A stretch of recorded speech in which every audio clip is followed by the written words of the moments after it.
The Shrinkwrap command has been improved to create linked relationships between your original geometry and your Shrinkwrap model. For example, when we run the Shrinkwrap command, you'll see a new option down in the browser to link to the original geometry. With that checked, it'll create this link relationship. You can also go ahead and set various settings that you want to use for your Shrinkwrap and just go ahead and process that. And this will take just a second for it to go through the process of hiding geometry and also editing and removing features that are using for hole patching, which includes pockets and grooves.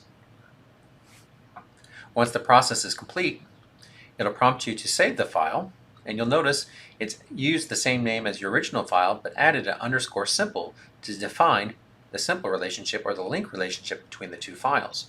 So we'll go ahead and hit save, and it'll present us with what it did in the process, including removing geometry and reducing the file size of the overall file. We can go ahead and hit OK, and it'll open up the final result so we can see our final Shrinkwrap model. So we can see a lot of the geometry was removed, and grooves and things like that were all removed as well. We can close this file, and we can come back to our original file, and I'll just go ahead and close that as well. And we'll save this file now that we've created that link relationship. The next time that we open our CAM assembly file, we'll see a new icon added in our browser at the bottom. That's called the CAM assembly simple. So this is our link relationship to our simplified model. So if we make changes, for example, if we go ahead and do some design changes, for maybe we'll add a hole to this part, for example, and maybe add some additional geometry off to the side here. I'll just add a little component to the side, quickly design this and add it up to the existing geometry. Maybe we'll just line this up to the top. And so we can see some new changes here to our model.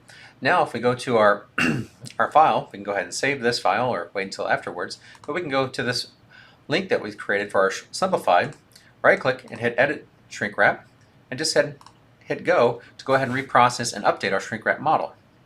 So let's go through the process again for us.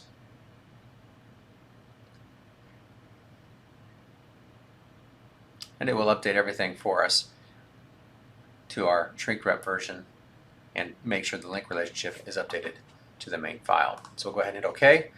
Notice it didn't ask us to do any saves to this file because it's already created the file and already has a link relationship.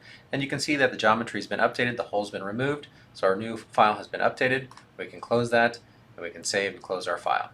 So this is a good way to continuously have a Shrinkwrap file and a full version that you can work with and update at any time at your leisure. It doesn't do it automatically because you may have multiple changes in the process, new parts being added, removed, and you may not want to do it at all stages of the file. So whenever you're ready to update your Shrinkwrap model, just hit that command. It'll update and resave the file for you and maintain that relationship that you can use later in your full designs, which we'll show in another video.